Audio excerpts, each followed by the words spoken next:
नमस्कार. चला तर मग आज बनवणार आहोत आपण दाल फ्राय. त्यासाठी साहित्य आहे मी पूर्ण तयार करून घेतलं आहे. एक मोठा टोमॅटो, एक कांदा बारीक करून, तेजपत्ता, लसूण अद्रक पेस्ट, कस्तुरी मेथी, कोथिंबीर, कढीपत्ता आणि तुरीची डाळ. चला तर मग आपण रेसिपीला सुरुवात करूया. पूर्ण साहित्य तयार करून घेतले आहे. चला तर मग तेल टाकून घेऊया आपण कुकरमध्ये. तेल गरम झाले की त्यामध्ये आपण मोहरी टाकूयात. मोहरी तडतड होईपर्यंत झाली बघा. तेल गरम झाले. जिरे मोहरी दोन्ही आपण टाकलेत. मोहरी चांगली तडतडली तर त्यात घालूया कांदा. कांदा छान असा तळून घेऊया. त्यात घालूया टोमॅटो घालूया. आता कांदा छान तळला की आपण त्यामध्ये घालूयात टोमॅटो.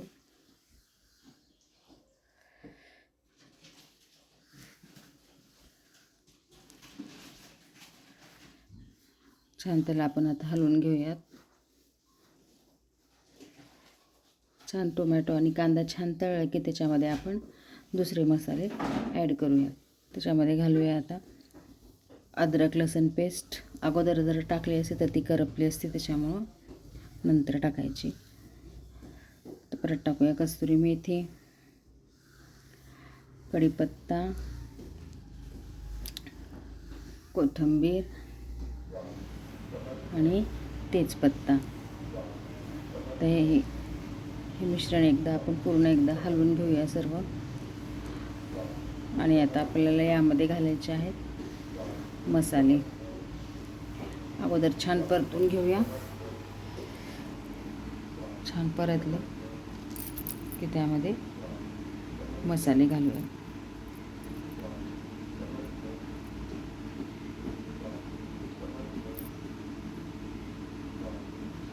कोथिंबीर घालूया. आता टाकूया कांदा लसूण मसाला, लाल तिखट टाकूया. आपल्या आवडीनुसार टाकायचं पाहिजे तसं, म्हणजे कुणाला तिखट लागतं, कुणाला फिक्कं लागतं, कुणाला मिडियम लागतं, तसं घालायचं. हळद घालूया. गोडा मसाला घालूया 1 चम्मच. मीठ घालायचं, चवीपुरतं मीठ. पूर्ण हलवून घ्यायचं आहे छान असं. तर हे पूर्ण मसाला छान तळेपर्यंत मी गरम पाणी ठेवले. ह्याच्यासाठी गरम पाणी करून घेतले मी.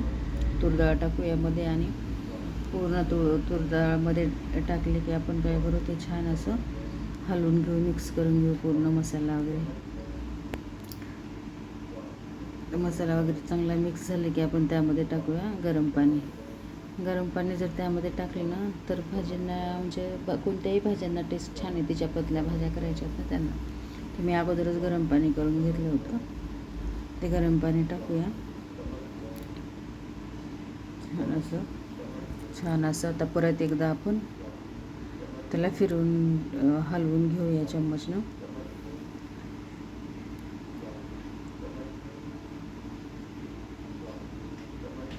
आणि ह्याला आता आपण 10 मिनटासाठी कुकरचं झाकण लावून ठेवूयात. 10 मिनटं ह्याला आता असं ठेवून देऊयात. तोपर्यंत 10 मिनटं झालं की 10 मिनटांनी आपण परत काढूयात. बघा 10 मिनटं झाले आणि आपल्याला दाल फ्राय तयार आहे. तर यामध्ये छान असं बघा दाल फ्राय, म्हणजे डाळ दिसली पाहिजे. 1-2 जरी शिट्ट्या झाल्या, जास्त 2 तरी ते गाळ होते. तर हे आपल्याला असंच ठेवायचं आहे, डाळ दिसली पाहिजे. आणि परत ह्याला आणखीन टेस्टी होण्यासाठी यामध्ये काय करायचे, गरम गरम दाल फ्रायमध्ये आपल्याला 1 चम्मच तूप घालायचं. हे बघा आता दिसते, डाळी दिसतात ना. हे बघा छान अशी दाल फ्राय आपली रेडी आहे. तर रेसिपी जर आवडली ना तर नक्की लाईक करा आणि कमेंट करून सांगा की कशी झाली ती. तर आपण रेडी करूया. आपण आता गरम गरम पोळी ताट रेडी करूया. खायला तयारच झाली पूर्ण दाल फ्राय, राईस आणि पोळी. हे बघा सकाळच्या जेवणातलं ताट तयार आहे.